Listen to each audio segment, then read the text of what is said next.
করে তাহলে প্রতিপক্ষ গ্রুপ অটো দল করে।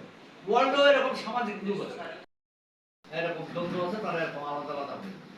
তাহলে এই বিষয়গুলো তো যারা পলিটিক্যাল অ্যানালাইটিক, অনলাইন এই যে জার্নালগুলো প্রতিদিন নানান রকম করে যে আলো, এই যে জানার যে আলো, এটা অনেক তুমি এই যে মানে এটাকে বাংলা ভাষায় খারাপ ভাষায় চান্দাবাজি ধান্দাবাজি বদমাইশি করে বেড়াবা আর সাংবাদিকতা করবা, টিকবা না, টিকতে পারবা না, এই সাংবাদিকতা টিকবে না। এটা কিন্তু আত্মসম্মান সবথেকে উপরে।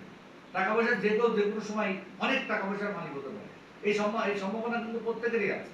আল্লাহ এই অর্থ কার কপালে কিভাবে লিখে রাখছে, কিভাবে দেবে আপনার কিন্তু কেউ যায় না।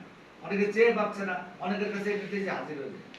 কিন্তু আত্মসম্মান, আত্মমর্যাদা, এটা একবার হারালে এটা মানে একেবারেই সেই মানে ভয়ানক ব্যাপার। আমি বুঝাতে পারছি তোমাদেরকে, একটা নারী যদি একবার সতীত্ব হারায়, তার আর যেমন ফিরে পাওয়ার সম্ভাবনা থাকে না, এই সাংবাদিকরা যদি একবার আত্মসম্মান হারায়, আত্মমর্যাদা নষ্ট হয়ে যায়, সেটা তার আর ফিরে পাওয়ার সম্ভাবনা থাকে না। এটা চেষ্টা করুন, আমার সবাই